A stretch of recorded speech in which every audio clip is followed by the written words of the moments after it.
হবে হবে হবে নারায়ে তাকবীর 75% হবে 100 রেডি রেডি কাল জিরো নারায়ে তাকবীর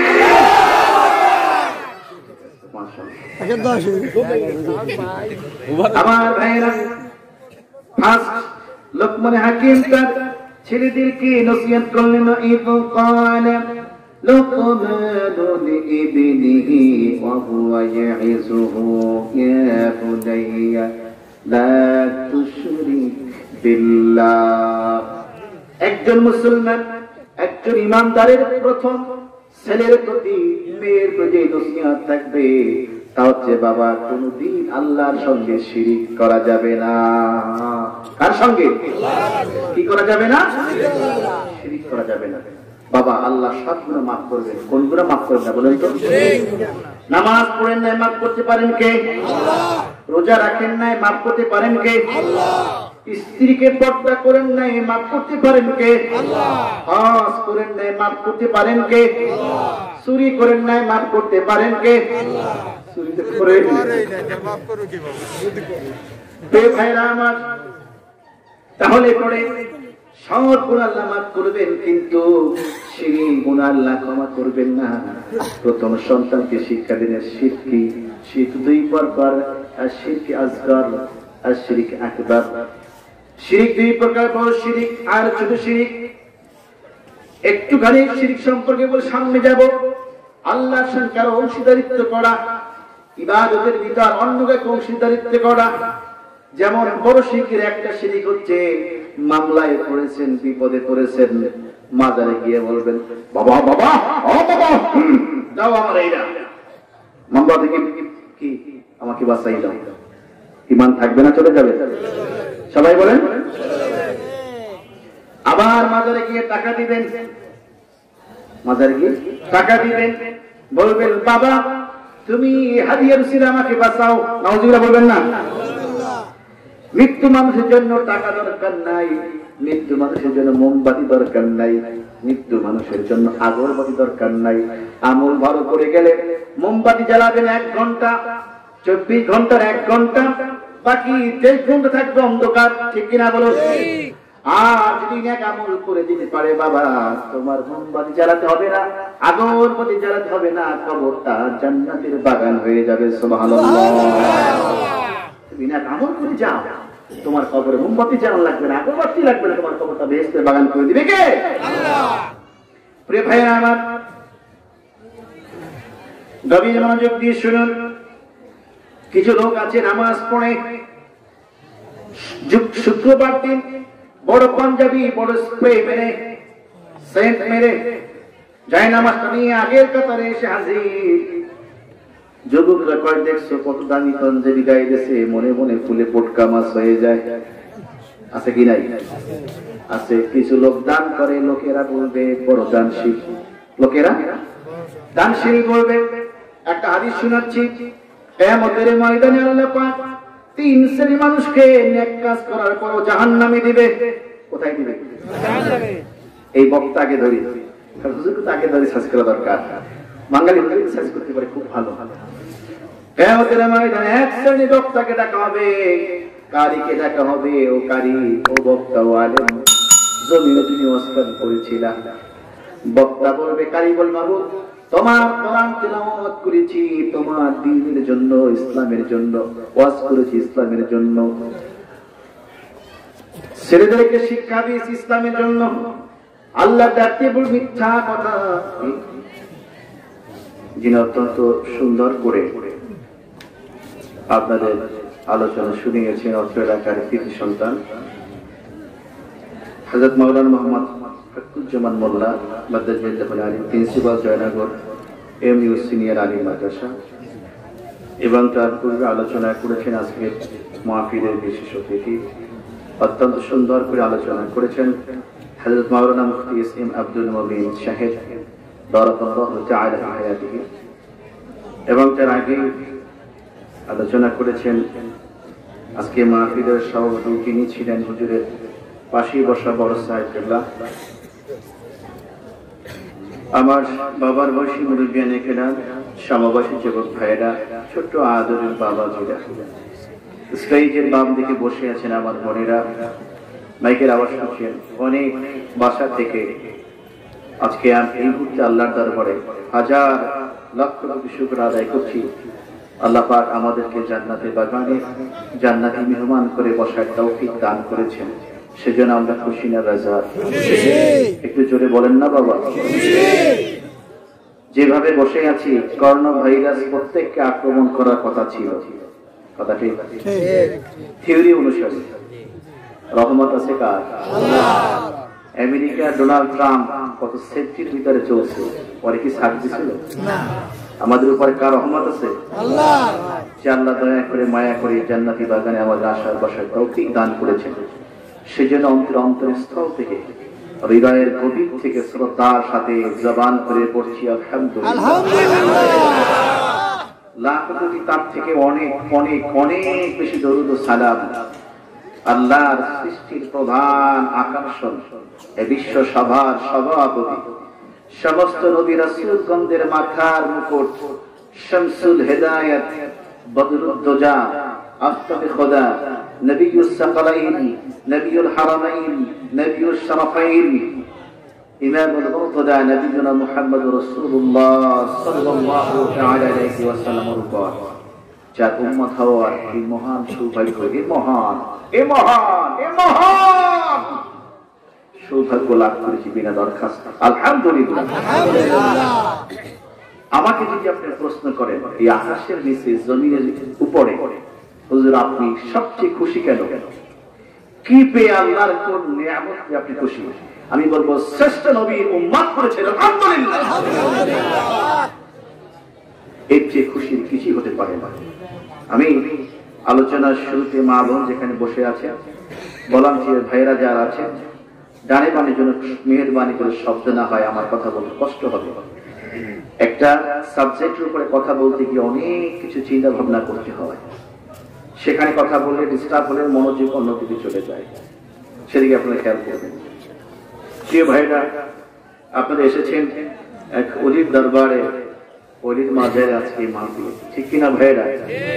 আজকে আমরা অলিদের জীবনের উপরে, অলিদের চরিত্র সম্পর্কে কিছু কথা আমরা শুনব, ঠিক কিনা বলুন? দুঃখের বিষয় হলো সত্য, এদেশে যুগ যুগ ধরে নয়, শতাব্দী ধরে, তার থেকে বহু পূর্বে এদেশে ইসলাম প্রচার করেছেন আল্লাহর ওলিরা, কথা ঠিক? তখন কোন নামগন্ধ ছিল না, ফুরফুরা, জোনপুর, সারসিনা, তারপরে উজাইনি, বহু চরমরায়, বহু দরবার, আমি সব দরবারের নাম বলতে পারলাম না, আপনারা অনেক দরবারে মুরিদ আছে, এদেশে ইসলাম প্রচার করেছে তারা, সুতরাং তাদেরকে ভুলে গেলে চলবে না। আজকে কিছু ভাইরা অলিদের কথা বলতে চান না। আমি যে সূরা থেকে তেলাওয়াত করেছি, সূরাতুল লোকমান 21তম পারার মতো, একটু হ্যাঁ কিছু বললেন, কততম পারা? 21তম পারা, যেটার নাম কি? সূরাতুল লোকমান। লোকমান আলাইহিস সালামের নামে টাইটেল দিয়ে, শিরোনাম দিয়ে আল্লাহ তাআলা একটা সূরা নাযিল করেছেন। এই সূরার আমি দুটো আয়াত তেলাওয়াত করেছি, আপনাদের দোয়া চাচ্ছি হৃদয় থেকে, আল্লাহর কাছে দয়া কামনা করছি, আল্লাহ যেন আমাকে তিলাওয়াত আয়াতের উপর নির্বাচিত মুহাদ্দিস এবং মুফাসসির, এদের দৃষ্টিকোণ থেকে কিছু ইখলাসের সাথে কথা বলা, আমাদের বুঝার আমল করার তৌফিক যেন দান করে, করি আমিন। প্রিয় ভাইরা, গোটা পৃথিবীর সকল উলামায়ে কেরামের কাছে সমাদৃত একখানা হাদিস গ্রন্থ, যার নাম শিশু থেকে শুরু করে বৃদ্ধ পর্যন্ত সকলেই জানে, বুখারী শরীফ। কি নাম? বুখারী শরীফের ৭৩৭২ খানা, ৩৭৪ খানা, ৩৭৫ খানা একাধিক মত রয়েছে, ৭,০০০ উপর হাদিস রয়েছে। প্রথম হাদিস রয়েছে নিয়াত সম্পর্কে। কি সম্পর্কে ভাইরা? নিয়াত সম্পর্কে, ইন্নামাল আ'মালু বিন্নিয়াত। শেষের হাদিস রয়েছে দুটো বাক্যর উপরে আমল সম্পর্কে। শেষ হাদিসটা শোনাচ্ছি। আল্লাহ রাসূল ইরশাদ করেছেন, কালিমাতানি حبيبتان إلى الرحمن خفيفتان على اللسان سبحان الله وبحمده سبحان الله العظيم سبحان الله سبحان الله নবীজি জান্নাতি জবান দিয়ে ঘোষণা করলেন দুটো এমন বাক্য রয়েছে গভীর মনোযোগ ভাইরা দুটো এমন বাক্য রয়েছে যে বাক্য দুটো উচ্চারণ করতে সহজ আল্লাহর কাছে বড় প্রিয় আর নেকির পাল্লায় ভারী কথাটা দামি না কম দামি আল্লাহর কাছে প্রিয় আল্লাহর কাছে আল্লাহর কাছে উচ্চারণ করতে সহজ মিজানের পাল্লায় ভারী নবীজি বললেন এমন দুটো বাক্য রয়েছে সুবহানাল্লাহি ওয়া বিহামদিহি সুবহানাল্লাহিল আযীম এই তাসবিহ দুটো আমল করবেন তো ভাইরা অযথা সময় নষ্ট করে লাভ নেই আমি ভূমিকায় এই দুটো হাদিস কান শোনালাম ইমাম বুখারী রাহমাতুল্লাহ আলাইহি প্রথম নিয়াত সম্পর্কে বলেছেন আর শেষে আমলের হাদিস বলেছেন তার মানে নিয়াতকে সহি করলে কোনো আমল করার পূর্বে নিয়াতকে সহি করা প্রয়োজন সহি করে একটা ব্যক্তি আমল করবে আর একটা ব্যক্তি আর নিয়াত সহি না করে আমল করবে তার মধ্যে বিটুইন টু ফার ডিফারেন্স এর ভিতরে অনেক পার্থক্য হয়ে যাবে আমলে সেজন্য আমরা নিয়াত করে বসবো মুনাজাত করে গুনাহ মাফ হয়ে জান্নাতি হয়ে এখান থেকে বিদায় হবো বলি আমিন আরো জোরে বলি আমিন আরো জোরে বলি আমিন আরো ভালো করে আগে বসবেন না কিচ্ছু করার নেই দাঁড়িয়ে দাঁড়িয়ে তোমার শুনতে হবে প্রিয় ভাইয়েরা আমার বন্ধুরা আমার কোন সূরা থেকে যেন পড়ছিলাম মনে আছে নাম কি গতকালকে রাত 12টা আলোচনা করতেছি বললাম এই আপনারা ঘুমাচ্ছেন কারা কারা দেখে হাত তোলে আপনারা ঘুমাচ্ছেন হাত তোলেন দেখি কারা কারা ঘুমাচ্ছেন হাত তোলেন কেউ ঘুমান কালকে 10-12 জন হাত তুলছে এরকম তো কি ব্যাপার বুঝতে পারি ভাই বুঝতে পারি এই তালে তালে আপনাদের তাল ঠিক আছে তো ভাইরা আমার যুবক ভাইরা বাবাজিরা আমার জান্নাত দিয়ে আল্লাহ তাআলা সূরা নাযিল করলেন কোরআন থেকে আমরা কথা শুনবো কোরআন হাদিস থেকে কথা শুনবো হয়তো কিচ্ছা কাহিনী বলে সময় নষ্ট করলে কোনো লাভ নাই নাকি লাভ আছে নবীজি বলেছেন যে ব্যক্তি কোরআন থেকে কথা বললো সে সত্য কথা বললো আকাশের নিচে জমিনের উপরে এই কোরআন থেকে আর সত্য কথা কিছুই নাই ঠিক কিনা আকাশের নিচে জমিনের উপরে কোরআন থেকে আর কোনো সত্য কথা নাই ঠিক কিনা বলুন আল্লাহ রাব্বুল আলামিন বলেছেন ওয়ামান আসদাকু মিনাল্লাহি হাদিসা আল্লাহর কথা থেকে আর কার কথা সত্য হতে পারে কোরআন কার কথা আল্লাহ কার কথা আল্লাহ প্রিয় ভাইরা আমার নবীজি বলেন মান ক্বালা বিহি সাদাকা ওয়া মান আমিলা বিহি উজরা ওয়া মান হাকামা বিহি আদালা কোরআন থেকে যে কথা বললো সে সত্য কথা বললো কোরআন দিয়ে যে বিচার করলো সে ন্যায় বিচার করলো আর কোরআন উপরে যে আমল করলো সে সঠিক সওয়াব জান্নাতে যাওয়ার পাথেয় গ্রহণ করলো সুবহানাল্লাহ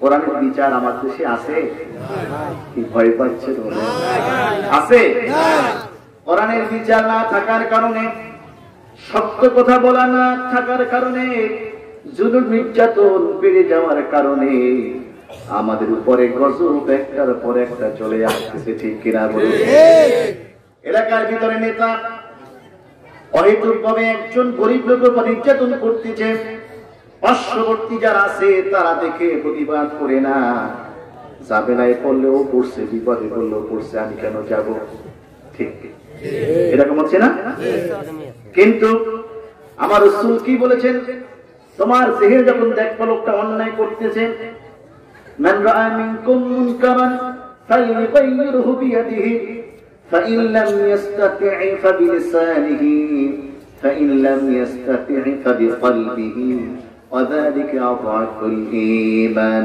سبحان الله বিশ্বনবীজি বলেছেন যখন অন্যায় দেখবে হাত দ্বারা প্রতিবাদ করবে এলাকার ভিতরে কিছু ছেলেরা ইয়াবা ট্যাবলেটের ব্যবসা করে কিছু নারী আছে যুবকদের চরিত্র নষ্ট করে তোমরা তার প্রতিবাদ করবে অন্যায় দেখে তোমরা তার প্রতিবাদ করবে প্রিয় ভাইরা আমার খেয়াল করুন কিছু লোক আছে মানুষের উপর জুলুম করে হাত দ্বারা তোমরা প্রতিবাদ করবে গ্রামবাসী সবাই মিলে যদি অন্যায় প্রতিবাদ করো তাহলে পরে সমাজটা ভালো হয়ে যাবে সমাজ থেকে অন্যায় দূর হয়ে যাবে ঠিক কিনা বলুন যদি হাত দ্বারা প্রতিবাদ করলে পরে তোমার উপর মামলা আসবে হামলা আসবে জুলুম আসবে তোমাকে মারার হুমকি দেবে এমন যদি হয় তাহলে যদি মুখ দ্বারা বুঝিয়ে বুঝিয়ে তুমি অন্যায় প্রতিবাদ করো এই মুখ দ্বারা বলতে গিয়ে যদি তোমার জীবনের আশঙ্কা চলে আসে তাহলে পরে তুমি অন্তরে অন্তরে তুমি ঘৃণা করো মনে রাখো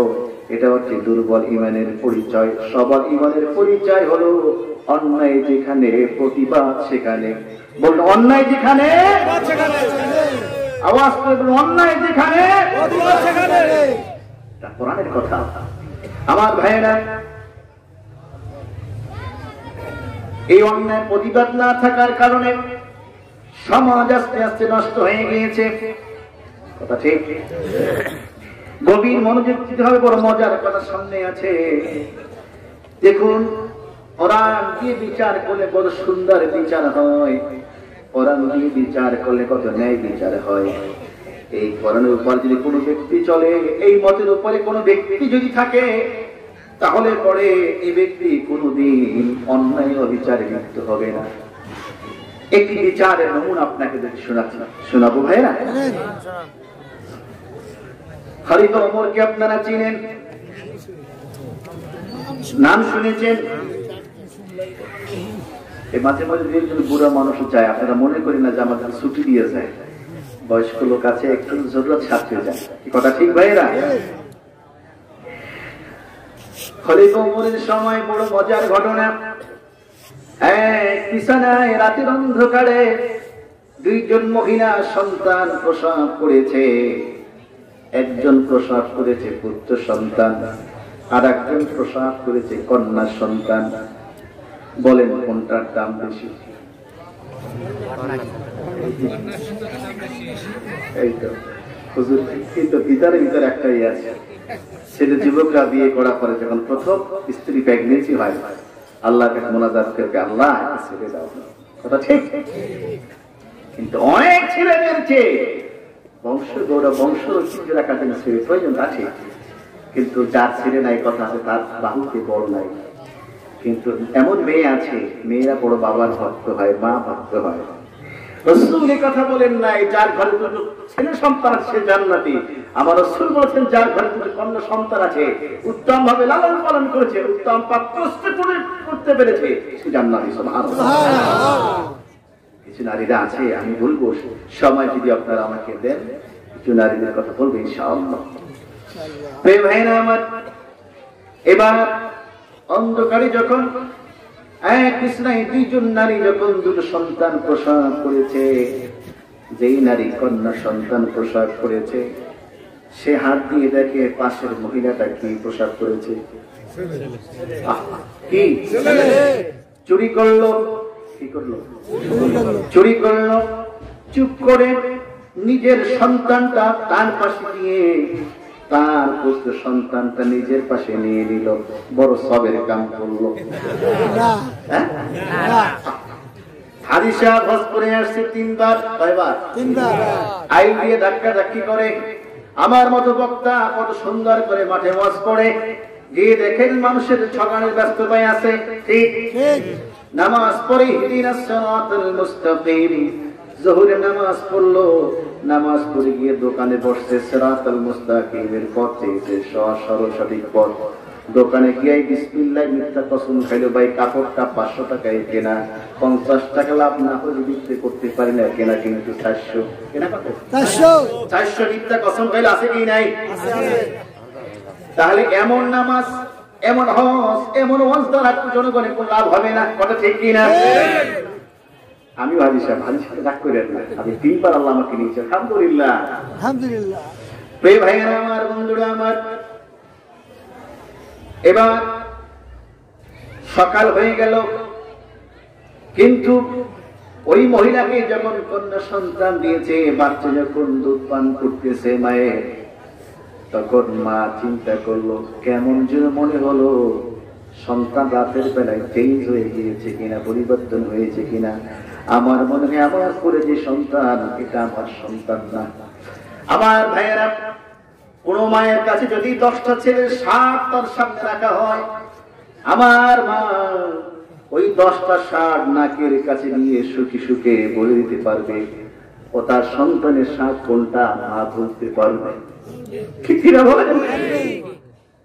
35টা নারী ছেলে ভাবতে পারবে, কিন্তু মহিলা চিন্তা করলো, আরে কোন ডকুমেন্টস নাই, কোন প্রমাণ নাই, আমি কেমনি বলবো সন্তানটা আমার। সকাল হয়ে গেল, মহিলা বললেন মনে হয় বোন রাতে বেলায় সন্তান পরিবর্তন হয়ে গিয়েছে। কয় না, আসলে সে কি করছে?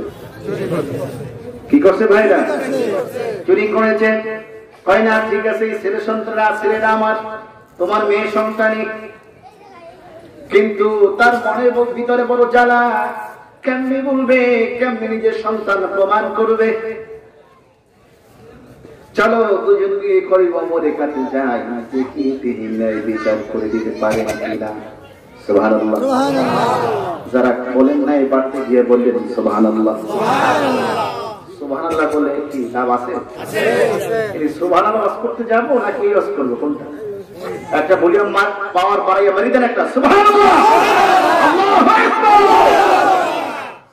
আপনাদের ভলিউম বেশি থাকবে, অসল ভলিউম কমাই দেবে, মোনাজাত দিয়ে দেবে, পারবে ইনশাআল্লাহ। নারায়ে তাকবীর। ঠিক আছে ইনশাআল্লাহ।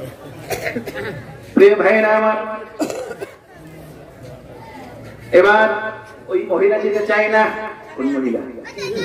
যে চুরি করছে, খেতে বড় সুখী সুখের ভাব ধরে আছে। এবার সে যেতে চায় না, চলো দুজনে যাই। জোর করে মহিলাকে নিয়ে খলিফা ওমরের দরবারে গিয়ে ওমরকে বললেন, রাতের বেলায় এক বিছানায় 2 দিনে 2টা সন্তান প্রসব করেছি, এখন মনে হয় ছেলে সন্তান পরিবর্তন হয়ে গিয়েছে, আমার মনে হয় সন্তানটা আমার। আর ওই মহিলা বলে না, এটা সন্তান আমার। খলিফা ওমর বললেন, তোমার যে সন্তান প্রসব করেছে কোনো প্রমাণ আছে? হয় না।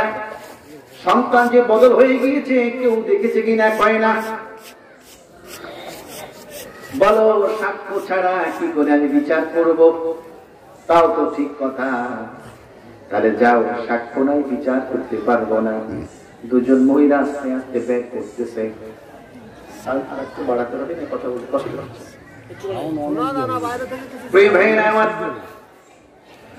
আমাকে টানতে হবে তো। প্রিয় ভাইরা আমার, এবার মহিলা 2জন ব্যাগ করলেন। হযরত ওমর মনে মনে চিন্তা করলেন, আমি তো একটু চিন্তাও করলাম না, ভাবনাও করলাম না, বিচার করার চেষ্টাও করলাম না। কিয়ামতের ময়দানে আল্লাহ যদি আমাকে ধরে বসে, ওমর তোমার কাছে 2 মহিলা গিয়েছিল বিচারের জন্য, তুমি বিচার করো নাই, আমি আসামির কাঠ করে দাঁড়াতে হবে। এই চিন্তা তো আমরা অনেকেই করি না, কথা ঠিক কিনা বলেন? সিডারে গেছে কয় সালে? 2007 সালে। এই সিডারে কত মানুষ মারা গেছে, কত মানুষের ঘর চলে গেছে, কিন্তু কত চেয়ারম্যান মেম্বারের পেট বড় হয়ে গিয়েছে, কথা ঠিক কিনা বলেন? অনেক জায়গায় চেয়ারম্যানের পুকুরে ত্রাণের টিন পাওয়া গেছে, অনেক জায়গায় মেম্বারের বাড়িতে খাটের নিচে ঝোল পাওয়া গেছে, অনেক জায়গায় মেম্বারের বাড়িতে ত্রাণের চাল পাওয়া গেছে। গেছে কি গেছে না? তাহলে পরে জনগণেরটা নষ্ট করে, হক নষ্ট করে তারা নির্বাচন করে। আর গিয়ে বলে, ভাই নির্বাচন আসতে বড় একটা টুপি লাগায়, হাতে তসবি থাকে, মুখে দাড়ি থাকে, যে হয় ভাই তারে কয় বাবা, যে হয় বাবা তারে কয় ভাই, মাথায় কোনো খেয়াল নাই, কথা ঠিক? আবার স্লোগান দেয়, আক্কাস ভাইয়ের চরিত্র ফুলের মতো পবিত্র, নামাজ পড়ে না, একক তো আছে কি নাই? আরে কি স্লোগান আর স্লোগান, নেতার স্লোগানে গলা ফাড়াই এলাই সকাল থেকে সন্ধ্যা পর্যন্ত 20 কামরান সাফিরি আর আকিস বিড়ি এখন আছে না? আকিস বিড়ি 20 প্যাকেট খায় যদি 2 প্যাকেট বাকি থাকে 18 প্যাকেট। নির্বাচন 1 মাস, এই 18 দিনের প্যাকেট জমা করে গিয়ে দোকানে বলে ভাই কে দামে রাইখা দাও। এত পাইলা কই নির্বাচনের বিড়ি ছিলেছিলাম। তুমি বিড়ি বেচতেছো, তোমার এই বিড়ি বেচা যে কয় টাকা তার থেকে তোমার মাথার উপর খাইবে 100 গুণ টাকা চেয়ারম্যান। ঠিক কিনা বলো? চেয়ারম্যান তো তোমরা খাইছো, এখন চেয়ারম্যান তোমারটা খাবে না। ভাইরা আমার, বন্ধুরা আমার, হযরত ওমর বললেন দাঁড়াও দেখি তোমাদের জন্য কি করা যায়। মহিলা 2 জন বসলেন। হযরত ওমর হযরত আলীকে ডাক দিলেন। কাকে ডাক দিলেন? কাকে? আলী। যে আলী সম্পর্কে রাসূল বলেছেন আনা মদিনাতুল ইলমি ওয়া আলিকুন বাবুহা। আল্লাহু আকবার। আমি হচ্ছে জ্ঞানের শহর, এই শহরের দরজা হচ্ছে আমার কলিজার টুকরা সাহাবী হযরত আলী। সুবহানাল্লাহ। নবী জ্ঞানের শহর, এই শহরে ঢুকতে একটা দরজা আছে কি নাই? এই ঘরে ঢুকতে দরজা আছে কি নাই? আছে। প্রিয় ভাইরা আমার, হযরত আলী ডাকলেন। হযরত আলী চলে আসলেন। ডাক মারি, বড় একটা জটিল মামলা, তোমাকে তদন্ত করে তারপর বিচার করতে হবে। কি মামলা? উভয়ের স্টেটমেন্ট সুন্দর করে শুনলো।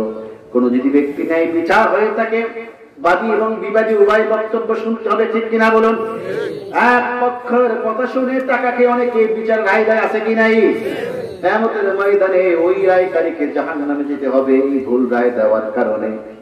প্রিয় ভাইয়েরা আমার, বন্ধুরা আমার, এবার হযরতে আলী বললেন ঠিক আছে আজকে বিচার হবে না, আগামী কালকের সকালে হবে। কবে হবে? আগামী কালকে সকালবেলা হবে। তবে শর্ত হচ্ছে তোমরা বাসা থেকে যার যার বুকের দুধ একটা পেলায় করে দহন করে নিয়ে আসবা, তারপরে তোমাদের বিচার হবে। ঠিক আছে, চলে গেল। রাত পার হয়ে গেল। যার যার স্তন থেকে দুধ দহন করে একটা পেলায় করে নিয়ে আসলেন। এবার খলিফা ওমর বসা, হযরত আলীও বসা। এবার পেলা দুটো সামনে রাখা হলো। 2 জন মহিলা বাচ্চাও করে নিয়ে বসে আছেন। এবার হযরত আলী বিচার শুরু করে দিলেন। ওমর চেয়ারের উপরে বসা। সুবহানাল্লাহ। কি দিয়ে বিচার? কি দিয়ে বিচার? সবাই বলেন কি দিয়ে বিচার? এইটা আপনাদের সূত্র ভুলে যেতে, তাফসীর বুঝতে হলে আপনার মন খেয়াল রাখতে হবে। কোরআন দিয়ে বিচার করলে ন্যায় বিচার হয়, সেটাই বুঝাতে চাই। কোন সাক্ষ্য নাই, এভিডেন্স নাই, কোন প্রমাণ নাই, কিভাবে নাই বিচার করলো। আল্লাহু আকবার। হযরত আলী একটা পেলার দুধ ধরে, পেলাটা ধরে নাড়াচাড়া দিলেন। নাড়াচাড়া দেওয়ার পরে দেখলেন, বললেন এই দুধটা কোন মহিলার? ওই মহিলা হাত করে বলেন আমার বুকের দুধ। বললেন তোমার কোলে কি সন্তান? কয় আমার কোলে হচ্ছে পুত্র সন্তান। কয় না, তোমার হচ্ছে কন্যা সন্তান। আল্লাহু আকবার। এবার অপর মহিলা আছে পেলার ভিতরে দুধ রেখেছে। এবার সেই পেলাটা ধরে নাড়াচাড়া দিলেন। তারপরে বললেন তোমার কোলে কি সন্তান? কয় আমার কোলে কন্যা সন্তান। কয় না, দুধ প্রমাণ করেছে তোমার হচ্ছে পুত্র সন্তান। সুবহানাল্লাহ। হযরত আলী কদম জড়িয়ে ধরলেন। বিচার রায় দিয়েছেন, ফয়সালা মেনে নিব, কিন্তু কেমনে বিচার করলেন? কেমনে করলেন জানা দরকার আছে না? আছে আছে। হযরত আলী বিচারে রায় দিলেন। বললেন শোনো, বিচারটা আমি করি নাই, বরং আমার আল্লাহ কোরআন দিয়ে বিচার করে দিয়েছেন। সুবহানাল্লাহ। কি বিচার? তিনি কোন সূত্র ধরলেন, কোন উসুল ধরলেন, কোন আইন ধরে বিচার করলেন? তিনি বলছেন লিযাকারু মিথলু হাযিল উনসায়াইন, অর্থাৎ হলো 2 জন কন্যা সন্তান যা পিতার সম্পদ পাবে, একজন ছেলে, একজন মেয়ে যা পাবে ছেলে তার দ্বিগুণ পাবে। সুবহানাল্লাহ বলেন। কার বিধান? যদি মেয়ে বাবার 10 টাকা পায়, ছেলে পাবে কয় টাকা? 20 টাকা। সুতরাং হযরত আলী বললেন এই সূত্র ধরে বিচার করেছি, আল্লাহ জমিনের ভিতরে যে সম্পদের আইনটা এরকম করে দিতে পারে, তাহলে পরে মায়ের বুকের দুধের ভিতরে সেরকম আইন করে দিয়েছেন। তার মানে হলো যেই মহিলার কন্যা সন্তান তার দুধ যতটুকু পাতলা, আর যে মহিলার পুত্র সন্তান তার দুধ তার চেয়ে দ্বিগুণ ঘন। সুবহানাল্লাহ, জোরে বলেন না সুবহানাল্লাহ। এবার যখন এই দুধ দিয়ে বিচার করলেন, ওই মহিলাকে শাস্তি দেওয়ার জন্য হযরত ওমর অর্ডার দিলেন। মহিলা কদম জোরে দিয়ে বললেন, আমি ভুল করেছি, অন্যায় করেছি। রাতের বেলায় তার কাছ থেকে তার পুত্র সন্তানটা আমার কাছে নিয়ে আমার কন্যা সন্তানটা তার কাছে দিয়েছি। কিন্তু রাসূল বলেছেন, শোনো, তোমরা কন্যা সন্তানকে ঘৃণা করো না। আল জান্নাত তাহতা কদাবিল উম্মাহাত। আমি মাঝে মধ্যে বলে থাকি, নারীরা মহিলারা কিন্তু নবী হয় নাই, কিন্তু নবীদের মা হয়েছে। সুবহানাল্লাহ, ঠিক কিনা বলেন? আমরা পুরুষ, আমাদের পায়ের তলে জুতা, আর আমার মা তার পায়ের তলে আল্লাহ জান্নাত লিখে দিয়েছেন। আল্লাহু আকবার, ঠিক কিনা ভাইরা? কাজেই কোন নারীকে ঘৃণা করবে না। যেই ঘরের ভিতরে কন্যা সন্তান রয়েছে সেই ঘরটা রহমত দিয়ে পরিপূর্ণ করে দিয়েছেন কে? যে বলেন কে? আল্লাহ রাসূল বলেছেন, শোনো, এক সাহাবীকে বললেন, তোমার সবচেয়ে বড় সাদাকা কি আমি বলবো? সাহাবায়ে কেরাম বলেন, ইয়া রাসূলুল্লাহ, হাবিবুল্লাহ, আপনি বলুন। নবীজি বললেন, তোমার যে মেয়েটা তালাক প্রাপ্ত হয়ে তোমার বাড়িতে চলে এসেছে, আর তুমি তো ওই মেয়েটাকে উত্তম ভাবে খাওয়া দাওয়া করতেছ, তার লালন পালন, তার ব্যবস্থা তুমি করতেছ, ওই কন্যা সন্তান তোমার জাহান্নামে যাওয়ার প্রতিবন্ধক হয়ে যাবে। সুবহানাল্লাহ, তোমার সবচেয়ে বড় সাধনা হচ্ছে ওই মেয়ের পিছনে খরচ করা।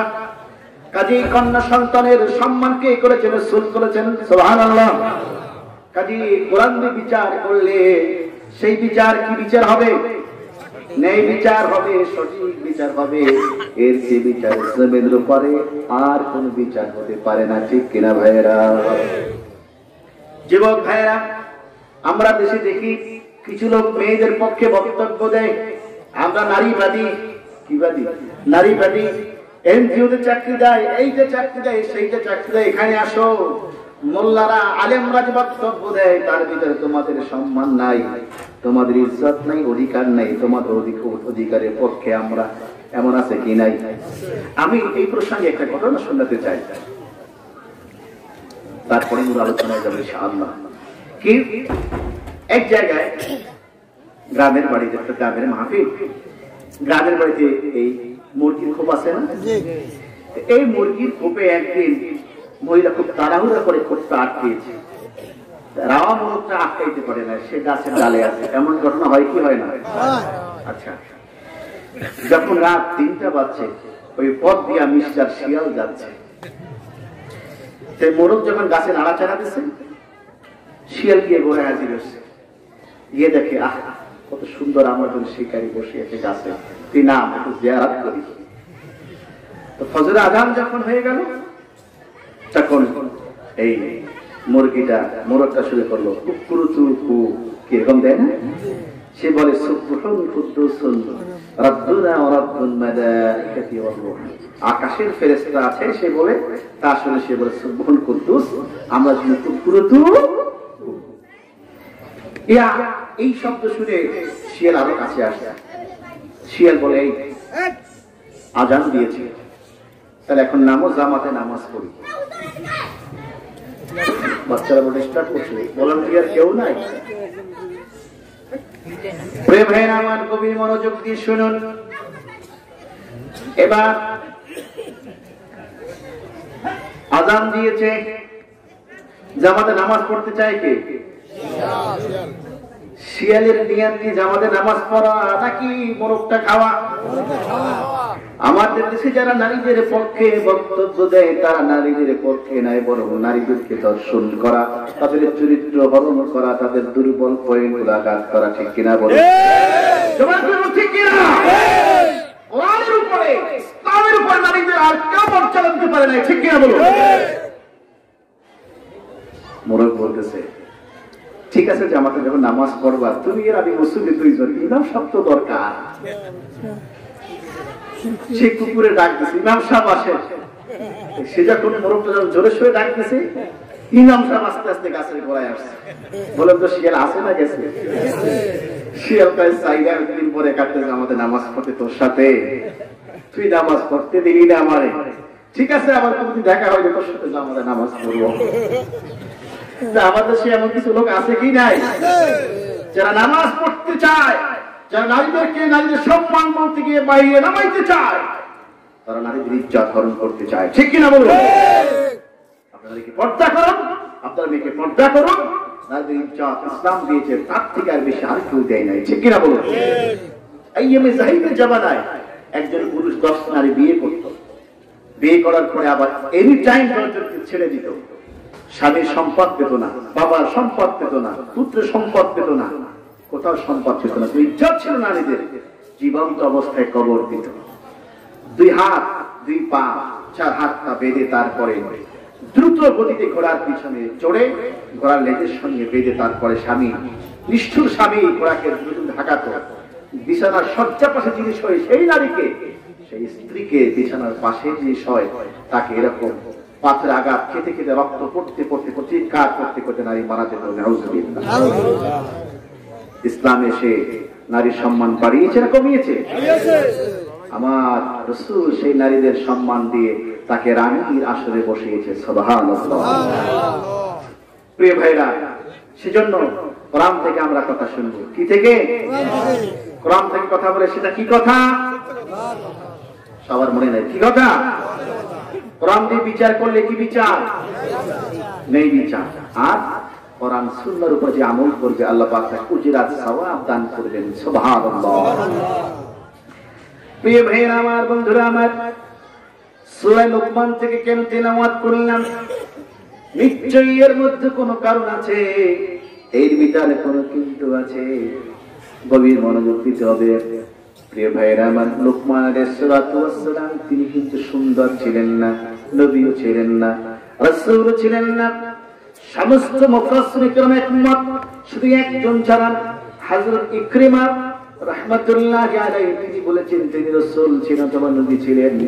তার মতটা বড় দুর্বল, কিন্তু তাছাড়া বাকি সবাই বলেছেন তিনি নবীও ছিলেন না, রাসূলও ছিলেন না। তার প্রমাণ হলো হযরত লুকমান আলাইহিস সালাতু ওয়াস সালাম গোলাম ছিলেন, হাবশী গোলাম ছিলেন।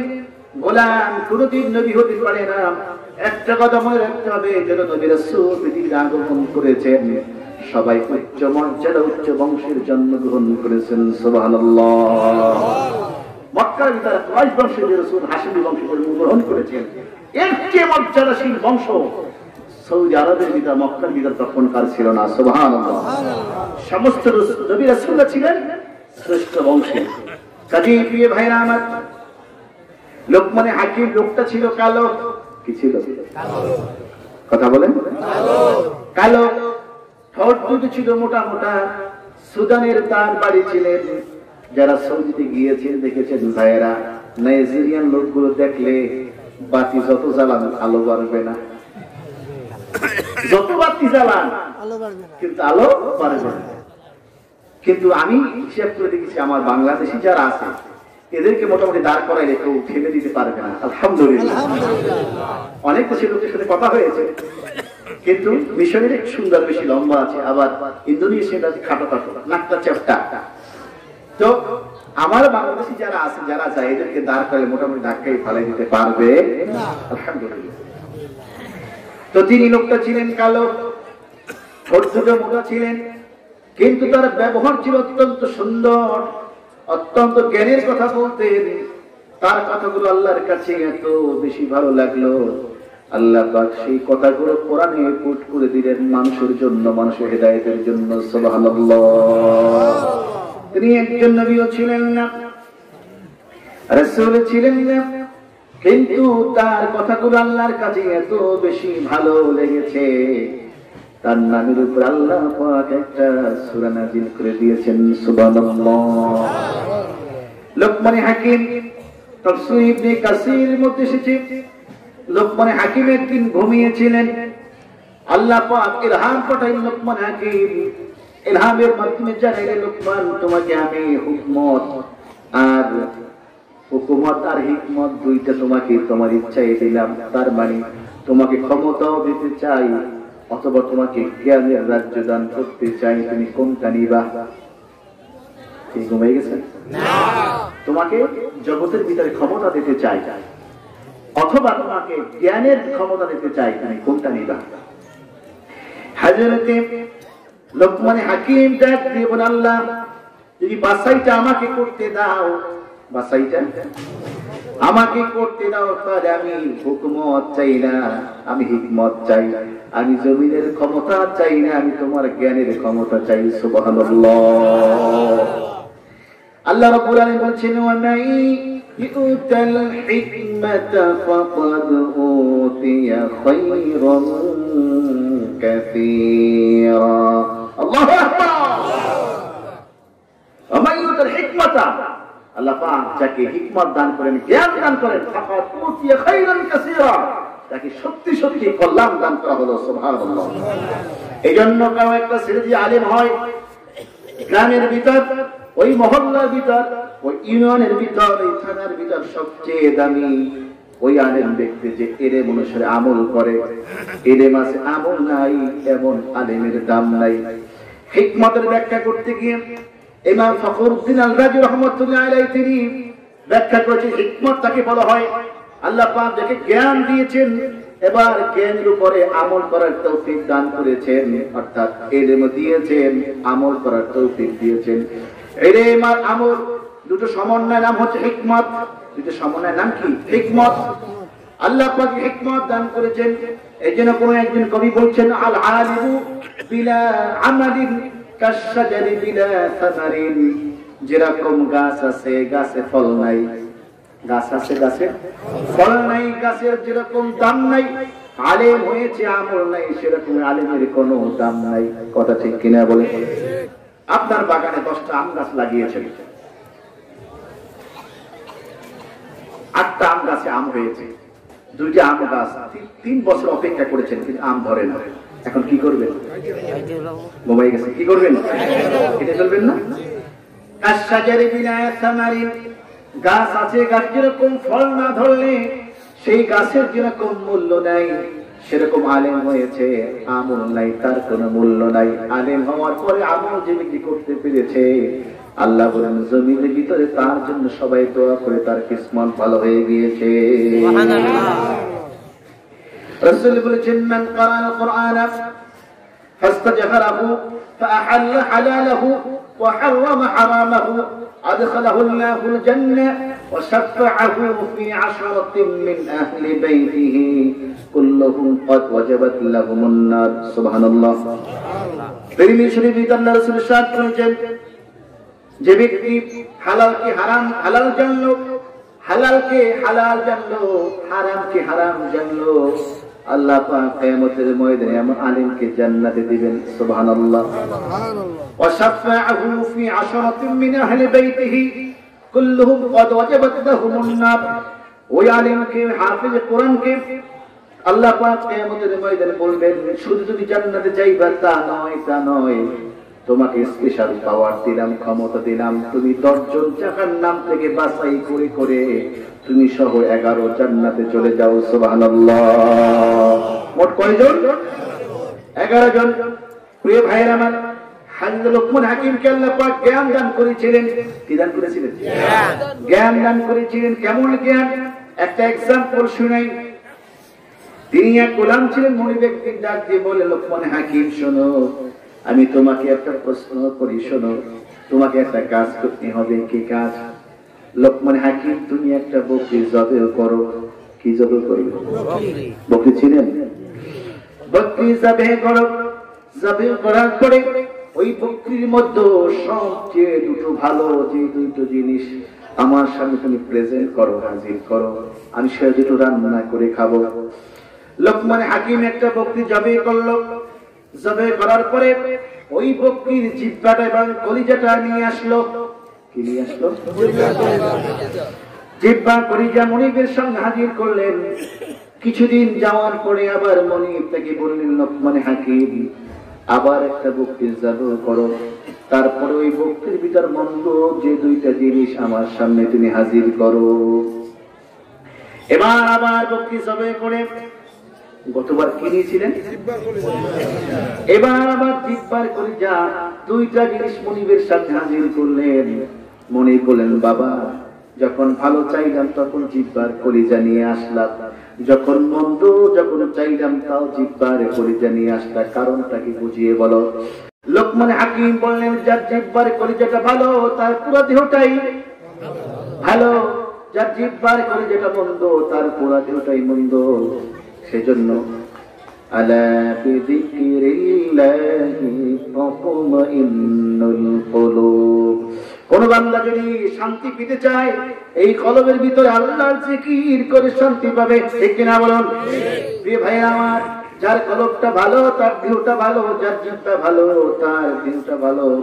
এই জিহ্বা দিয়ে কথায় কথায় নেকের কাজ করা যায়, কথায় কথায় গুনার কাজ করা যায়, ঠিক কিনা বলুন। এজন্য লোকমান হাকিম বড় জ্ঞানী ছিলেন, তার সন্তানদেরকে তিনি নসিহত করলেন। আপনারা যারা বাবা আছেন, আমি বাবা হয়েছি, আপনার বাবা হয়েছে, আপনার সন্তানের উপরে আপনার কিছু দায়িত্ব রয়েছে। বাবা, আপনার ছেলে, আপনার মেয়ে, আপনার স্ত্রীর উপরে আপনার কিছু ইমানি নৈতিক দায়িত্ব রয়েছে। সেই দায়িত্ব আপনি যদি গাফলাতি করেন, কিয়ামতের ময়দানে আসামির কাঠ গড়ায় দাঁড়াতে হবে। এবার বলুন, সেই দায়িত্বগুলো আমরা শুনতে চাই কি চাই না? হাত তুলে বলে শুনতে চাই কি চাই না? নারায়ে তাকবীর বলিয়ে অর্ধেক কমে গেছে। এবার একটা টেস্ট হয়ে যাবে, হবে হবে হবে। নারায়ে তাকবীর। 75% 100 হবে, 100 রেডি রেডি কাল দিয়ে নারায়ে তাকবীর।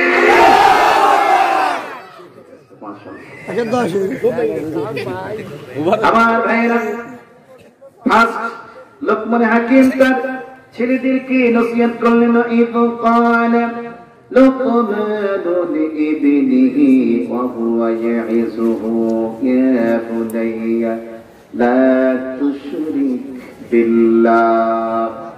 একজন মুসলমান, একজন ইমানদারের প্রথম ছেলের প্রতি, মেয়ের প্রতি নসিহত থাকবে, তা হচ্ছে বাবা কোনদিন আল্লাহর সঙ্গে শিরিক করা যাবে না। কার সঙ্গে কি করা যাবে না? শিরিক করা যাবে না। বাবা আল্লাহ সব গুনাহ মাফ করবেন, কোন গুনাহ মাফ করবেন না বলেন তো? নামাজ পড়েন নাই মাফ করতে পারেন কে? আল্লাহ। রোজা রাখেন নাই মাফ করতে পারেন কে? আল্লাহ। স্ত্রীকে পর্দা করেন নাই মাফ করতে পারেন কে? আল্লাহ। হজ করেন নাই মাফ করতে পারেন কে? আল্লাহ। চুরি করেন নাই মাফ করতে পারেন কে? আল্লাহ। চুরি তো করে মাফ করো কিভাবে? ভাইরা আমার, তাহলে পরে সব গুনাহ আল্লাহ মাফ করবেন, কিন্তু শিরিক গুনাহ আল্লাহ ক্ষমা করবেন না। প্রথম সন্তানকে শিক্ষা দিন শিরক কি, শিরক দুই প্রকার, শিরক আসগর আর শিরক আকবার। শিরক দুই প্রকার, বড় শিরক আর ছোট শিরক। একটুখানি শিরক সম্পর্কে বলে সামনে যাব। আল্লাহর সঙ্গে কারো অংশীদারিত্ব করা, ইবাদতের ভিতর অন্য কাউকে অংশীদারিত্ব করা। যেমন বড় শিরকের একটা শিরক হচ্ছে, মামলায় পড়েছেন, বিপদে পড়েছেন, মাজারে গিয়ে বলবেন, বাবা বাবা ও বাবা দাও আমার এইটা, মামলা থেকে কি আমাকে বাঁচাই দাও। ঈমান থাকবে না চলে যাবে? সবাই বলেন। আবার মাজারে গিয়ে টাকা দিবেন, মাজারে গিয়ে টাকা দিবেন, বলবেন বাবা তুমি হাদিয়া রসিদ আমাকে বাঁচাও। নাউজুবিল্লাহ বলবেন না? মৃত্যু মানুষের জন্য টাকা দরকার নাই, মৃত্যু মানুষের জন্য মোমবাতি দরকার নাই, মৃত্যু মানুষের জন্য আগরবাতি দরকার নাই। আমল ভালো করে গেলে মোমবাতি জ্বালাবেন 1 ঘন্টা, 24 ঘন্টার 1 ঘন্টা, বাকি 23 ঘন্টা থাকবে অন্ধকার, ঠিক কিনা বলো? আর যদি নেক আমল করে দিতে পারে বাবা, তোমার মোমবাতি জ্বালাতে হবে না, আগরবাতি জ্বালাতে হবে না, কবরটা জান্নাতের বাগান হয়ে যাবে। সুবহানাল্লাহ। বিনা আমল করে যাও, তোমার কবরে মোমবাতি জ্বালানো লাগবে না, আগরবাতি লাগবে না, তোমার কবরটা বেহেশতের বাগান করে দিবে কে? আল্লাহ। প্রিয় ভাইরা আমার, গভীর মনোযোগ দিয়ে শুনুন। কিছু লোক আছে নামাজ পড়ে শুক্রবার দিন বড় পাঞ্জাবি বড় স্প্রে মেরে সেন্ট মেরে যায় নামাজটা নিয়ে আগের কাতারে এসে হাজির। যুবকরা কয় দেখছো কত দামি পাঞ্জাবি গায়ে দিয়েছে, মনে মনে ফুলে পটকা মাছ হয়ে যায়। আছে কি নাই? আছে। কিছু লোক দান করে, লোকেরা বলবে বড় দানশীল, লোকেরা দানশীল বলবে। একটা হাদিস শোনাচ্ছি, কিয়ামতের ময়দানে আল্লাহ পাক তিন শ্রেণীর মানুষকে নেক কাজ করার পর জাহান্নামে দিবে। কোথায় দিবে? জাহান্নামে। এই বক্তাকে ধরি, হুজুরকে তাকে ধরে সার্চ করা দরকার। বাঙালি সার্চ করতে পারে, খুব ভালো। কিয়ামতের ময়দানে এক শ্রেণীর বক্তাকে ডাকা হবে, কারীকে ডাকা হবে। ও কারী, ও বক্তা, ও আলেম, জমিনে তুমি ওয়াজ করেছিলা। বক্তা বলবে, কারী বল, মাবুদ তোমার কোরআন তেলাওয়াত করেছি তোমার দ্বীনের জন্য, ইসলামের জন্য ওয়াজ করেছি, ইসলামের জন্য ছেলেদেরকে শিক্ষা দিয়েছি, ইসলামের জন্য।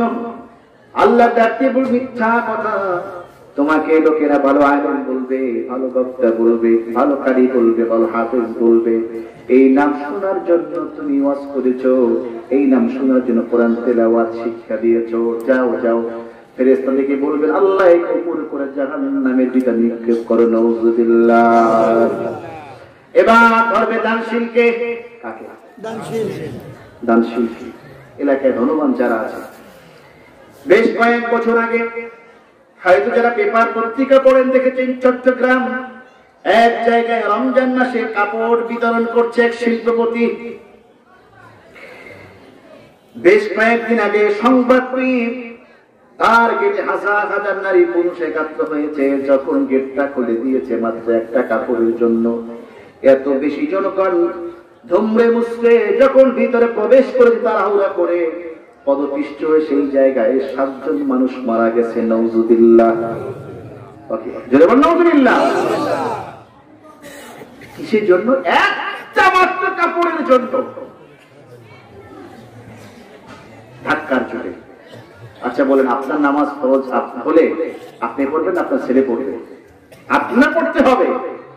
তাহলে রোজা ফরজ হলে আপনারটা আপনার করতে হবে, হজ ফরজ হলে আপনারটা আপনার আদায় করতে হবে, যাকাত ফরজ আপনার বিবেচনায় যাকে যাকে দেওয়ার প্রয়োজন লিস্ট করে আপনি নিজে তার বাড়িতে পৌঁছে দিয়ে আসবেন। আপনার বাড়িতে 1/2 কিলোমিটার দূরে লাইট হবে, লোকেরা দেখবে অমুক সাহেব এত টাকা দান করতেছে, যাকাত দিচ্ছে, ভিডিও করে ইউটিউবে ছেড়ে দিবে। শিল্পপতি বাহ বাহ বাহ বাহ নিজে ফুলে পটকা মাছ হয়ে যাবে। তখন আল্লাহ বলবেন তুমি দানশীল আমার জন্য দান করো নাই, তোমার যশ খেতে যে দান করেছো। আল্লাহ বলবেন এই দানশীল আমার দরকার নাই, একে ধরে উপর করে জাহান্নামে নিক্ষেপ করো। কয়জন গেল? বাকি আছে কে? একজন বাকি আছে। তুমি হজ করেছো কার জন্য? আল্লাহ তোমার জন্য। তুমি বলছো ওয়ালিল্লাহি আলান নাসি হিজ্জুল বাইতা মান ইসতাতাআ ইলাইহি সাবিলা। আল্লাহু আকবার বলুন, জবান করে বলুন আল্লাহু আকবার। আল্লাহ বলেন যার সামর্থ্য আছে সে জীবনে একবার হজ করবে। কয়বার? একবার। যার সামর্থ্য আছে, যার ঋণ আছে, ছেলে সন্তানের ভরণ পোষণ দেওয়ার পরে যার 4 লাখ টাকার মতো যার আছে উদ্বৃত্ত, তা দিয়ে সে হজ করবে। ঋণ করবে না, ঋণ পরিশোধ করার পরে। আল্লাহ বলেন হজ করেছো কিসের জন্য? আল্লাহ তোমার সন্তুষ্টির জন্য। মিথ্যা কথা। বরং তুমি হজ করেছো তোমার যশ খ্যাতির জন্য, লোকেরা তোমাকে হাজী সাহেব বলবে সেই জন্য। আল্লাহ পাক বলবেন তুমি এই লোকটাকে আমার বান্দাকে উপরে করে জাহান্নামে নিক্ষেপ করে। বলি নাউযুবিল্লাহ। তার মানে হলো লোক দেখার কোনো ইবাদত করা যাবে না। মসজিদে নামাজ পড়লে এলাকায় মিলাদে দাওয়াত দিবে, 40 দাওয়াত দিবে। লোকেরা মারা গেছে দাওয়াত দিয়ে বাড়িতে ভালো মন্দ খেতে পারি না, 1 প্লেট খেয়ে আসলাম। এই নিয়তে নামাজ পড়লে, এই নিয়তে দান করলে সেটা হবে রিয়া, সেটা হবে শিরক। শিরক করা যাবে না। একমাত্র কার সন্তুষ্টির জন্য ইবাদত করতে হবে বলেন? কার সন্তুষ্টির জন্য? আল্লাহ সন্তুষ্টির জন্য। এই জন্য বলছে আল্লাহ পাক বলেছেন ওয়াদউহু মুখলিসিনা লাহুদ্দীন।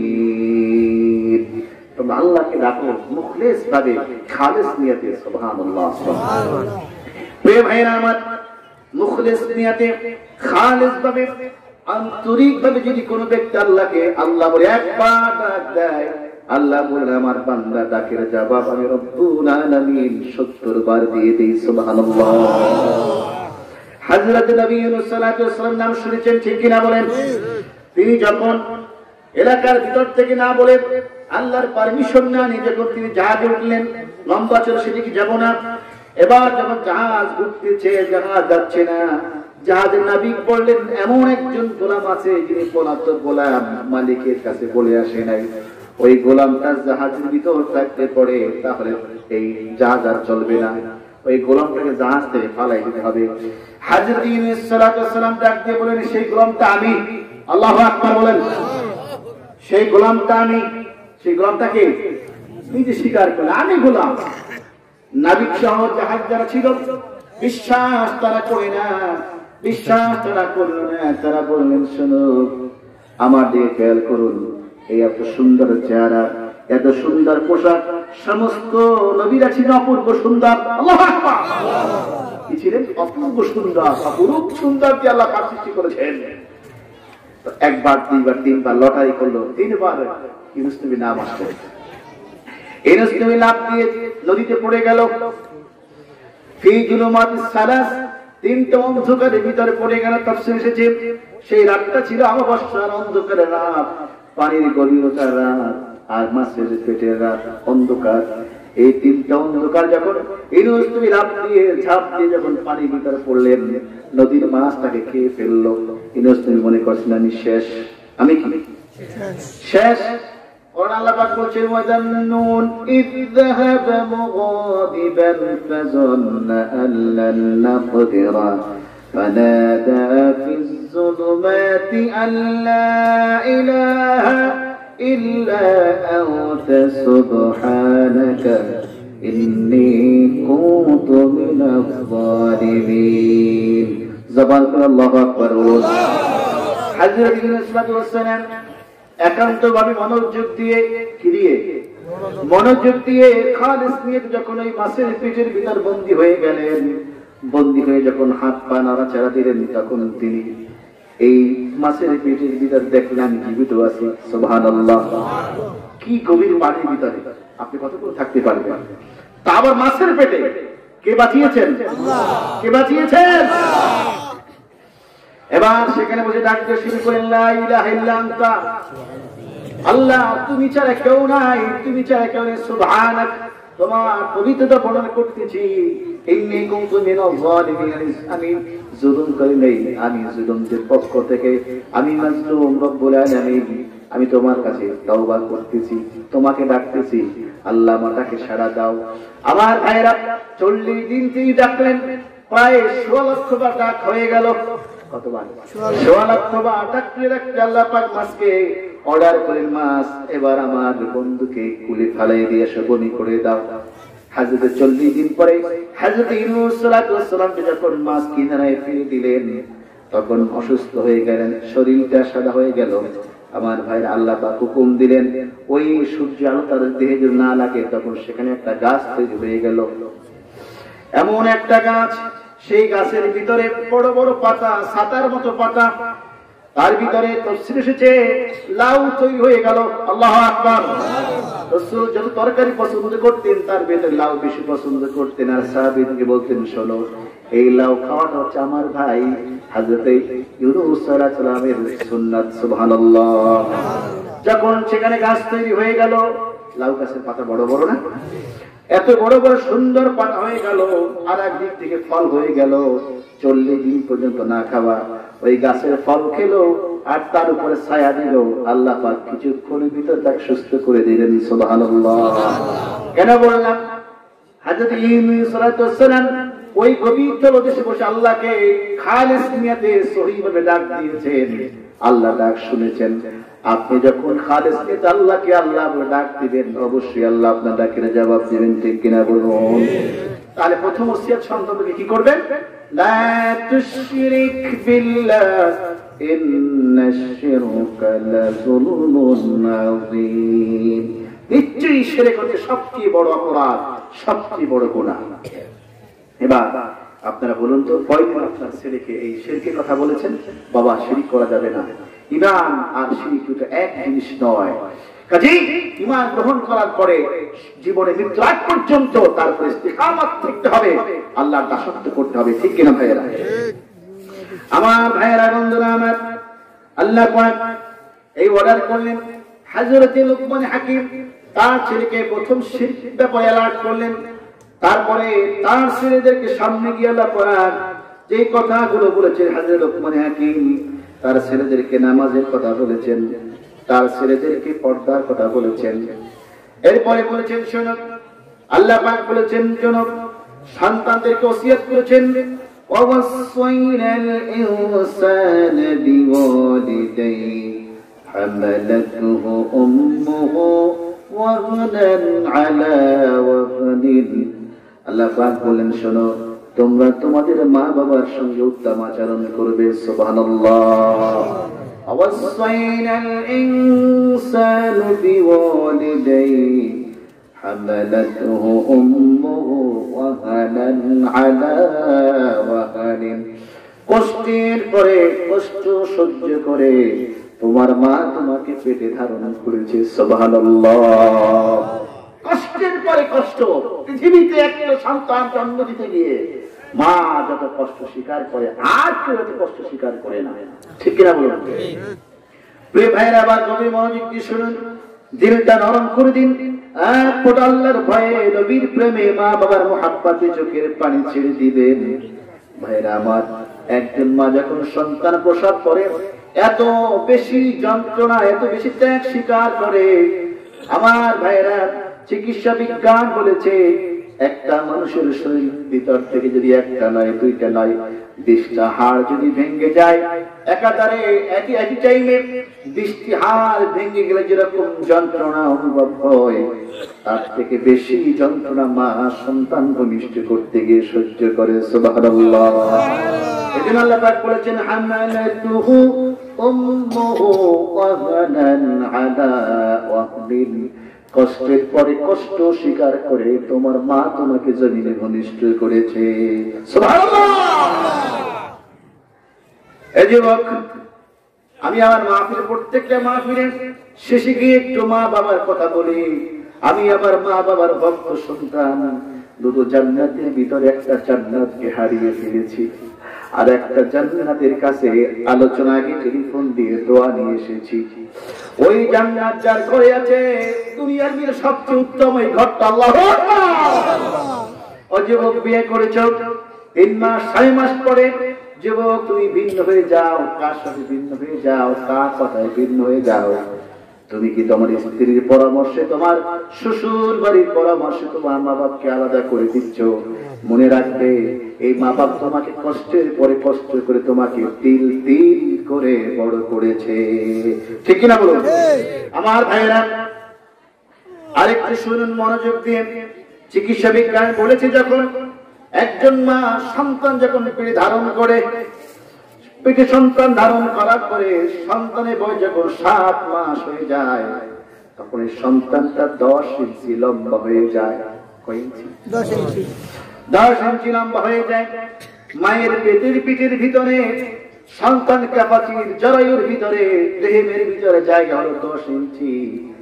এই 7 মাস যখন পরিপূর্ণ হয়ে যায়, ওই সন্তানের পাটা মায়ের কলিজার নিচে গিয়ে সেট করে দেওয়া হয়। সন্তান ধীরে ধীরে বড় হতে থাকে, আর মায়ের কলিজাটা ধীরে ধীরে উপরে উঠতে থাকে।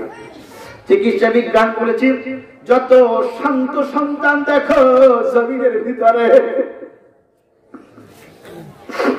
আমার ভাইরা, যে সন্তান মায়ের পেটে সবচেয়ে কম নড়াচড়া করে, ওই সন্তান সবচেয়ে, যেই সন্তান মায়ের পেটের ভিতরে কম নড়াচড়া করে, ওই সন্তান কমসে কম 4500 বার মায়ের কলিজার উপরে লাথি মারে। এই যুবক, কই যাও এই মায়ের রাইখা, কই যাও এই বাবাকে রাইখা?